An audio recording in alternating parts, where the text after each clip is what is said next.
agar kita mendapatkan berkah dan amdad, pemberian, bantuan dari mereka, dan hendaklah kita menjauhi dari berburuk sangka, suudzon kepada mereka, para aulia, para kasih Allah. Jadi kata di dalam kitab ini, kita awal-awal siapapun, manakib siapapun yang kita dengar dan kita baca, kita hadir, kita yang pertama adalah sangka baik dulu. Sangka baik bahwasanya mereka itu adalah memang benar-benar kasih Allah, memang benar-benar ulama ilah, benar-benar orang soleh. Jangan sampai kita bersangka jahat kepada mereka. Nggak mungkin, bahaya. Kalau orang yang bersangka jahat, tak akan dapat madat mereka. Sekalipun kita sudah berkhidmah kepada mereka 100 tahun namanya. Ya, orang ini berkhidmah, membantu seorang aulia, membantu ulama ratusan tahun sudah, itu bahasanya. Sebanyak dia bergaul, tapi dia tidak percaya dengan ulama tersebut, dengan kekhususiatannya, kealimannya, keauliaannya, tidak ada percaya dalam hati, maka itu dalam keadaan sia-sia dan tidak dapat apa-apa. Na'udzubillah.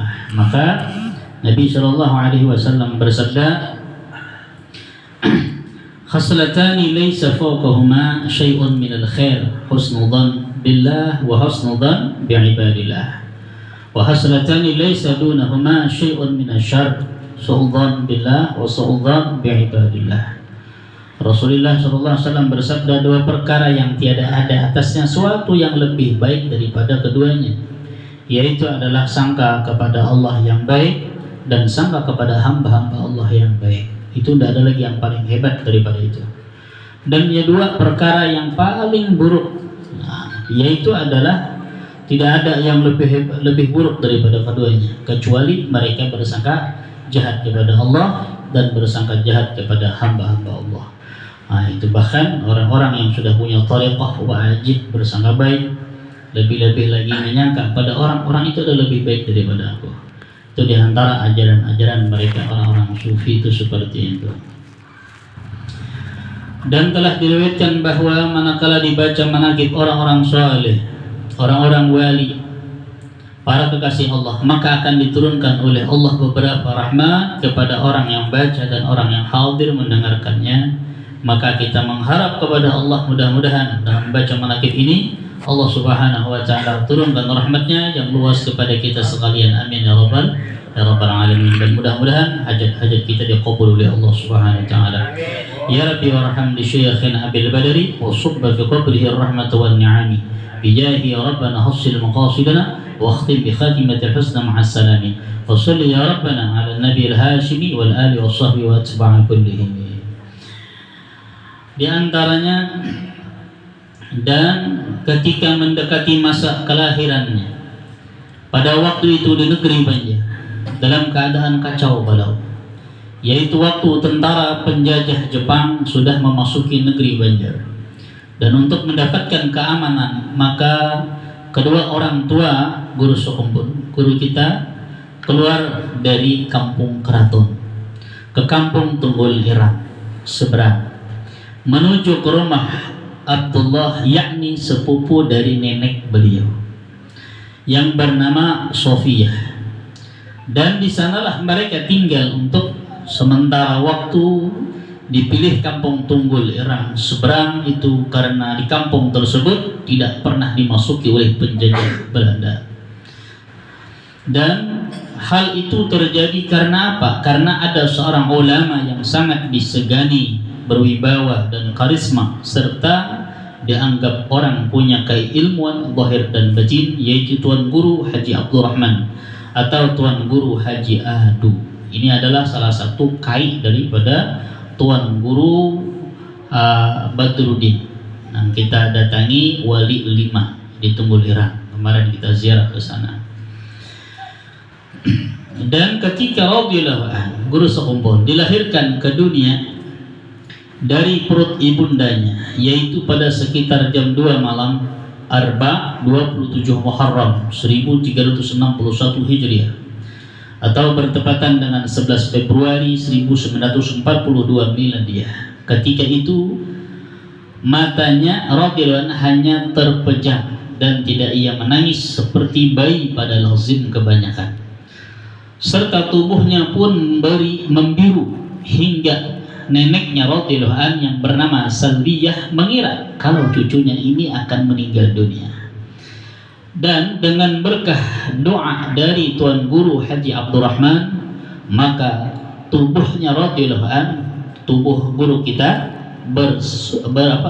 berangsur-angsur memerah seperti warna bayi kebiasaan, dan tangisan pun mulai terdengar. Akan tetapi tiadalah radhiyallahu itu mau menyusu kepada ibunya, namun hanya mau mengisap air liur lidah Guru Haji Abdurrahman selama 40 hari. Ini salah satu pemberian dari Allah Subhanahu wa taala. Dan adalah nama radhiyallahu an ketika masa kecilnya, yaitu Qushairi, kemudian diganti oleh orang tuanya dengan Muhammad Zaini atas permintaannya radhiyallahu an sendiri, karena mengikuti nama seorang ulama besar, yaitu Tuan Guru Haji Ahmad Zaini bin Tuan Guru Haji Abdurrahman Tunggul Irang, yaitu abah daripada Tuan Guru Haji Badruddin. Ya Rabbi warham li syayikhina Abil Badari wa subba fi qabrihi rahmah wa ni'mah wa min ni'ami wa bijahi Rabbana hasil maqasidana wa akhtim bi khatimatil husna ma'as salami wa salli ya Rabbana ala nabi Hashimi wal ali wa sahbi wa atba'i kullihim. Kemudian kedua orang tua beliau adalah orang yang jalur kepada Datuk Kalampayan. Disebutkan dalam surah Al-Kahfi, wa kana abuhuma salihah. Itu di antara keistimewaan beliau, dua-duanya orang salih dan salihah.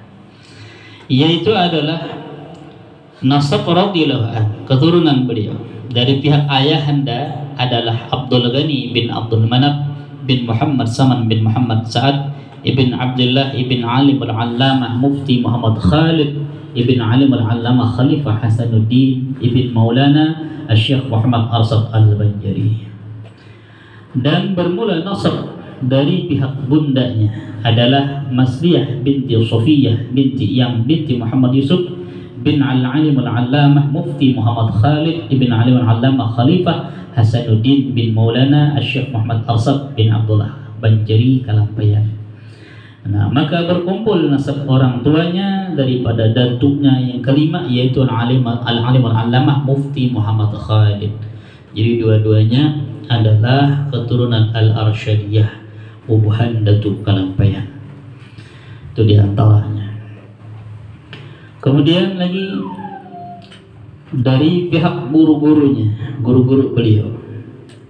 Guru-guru beliau adalah orang-orang yang soleh, orang-orang yang hebat, dan beliau adalah orang yang mengumpul daripada ilmu syariat, tariqah, dan ilmu hakikah. Seorang ulama yang masyhur di masanya.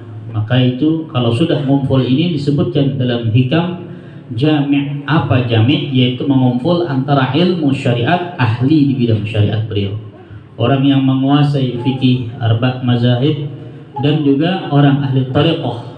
Beliau adalah orang yang punya tariqah, bahkan punya tariqah sampai 40 tariqah punya. Tariqah apa aja? Itu ketika beliau tahun 62 itu habis dari ziarah kota Jawa. Dan beliau adalah orang yang ahli hakikah. Tentunya orang yang sedang masak dengan syariat dan hakikat, Allah berikan namanya hakikah. Dan hakikah itu adalah Allah yang berikan, karena sebab mahir dengan syariat dan tariqah. Kemudian seorang ulama yang masyhur dan jelas ulama, artinya orang alim, maka disebutkan oleh al-imamain Abu Hanifah dan Imam Syafi'i. Beliau mereka berkata dengan salah satu kata, illam yakunul ulama awliya Allah falaysa lillahi wali atau waliyun. Ujar bahasa kita, seandainya kadada ulama nih menjadi wali, orang tidak ada nih ulama jadi wali, berarti Allah tidak punya seorang wali. Kalau syarat daripada wali itu adalah alim dahulu. Jadi tidak ada orang-orang wali itu orangnya kada alim, tidak ada. Nah, itu. Timun yang ada alim berarti Allah tidak punya wali. Ini kata Imam Syafi'i dan Imam Abu Hanifah, Nu'man bin Sabit nama beliau. Kemudian beliau adalah seorang yang sangat bakti pada orang tua, menghormati pada orang tua, ayah beliau dan ibunda beliau. Bahkan dalam riwayat ketika bunda beliau dalam keadaan sakit, orang tua beliau dalam sakit, 1 jam pun tidak pernah meninggalkan. Beliau belajar mengaji Al-Quran dimulai sejak umur 5 tahun. Untuk memenuhi keperluan tersebut, orang tuanya meminta seorang guru yang bernama Guru Hasan untuk mengaji Al-Quran. Sehabis sholat maghrib berjamaah, beliau berangkat ke rumah Guru Hasan yang tidak terlalu jauh dari rumahnya. Setiap kali berangkat mengaji, beliau selalu disuruh orang tuanya membawa 1 botol kecil minyak tanah untuk diberikan hadiah kepada Guru Hasan tersebut sebagai ganjaran atau dari kita jerih payah sang guru tersebut. Itu dididik oleh orang tuanya supaya bisa untuk membalas budi baik seorang guru tersebut. Dalam usia 6 tahun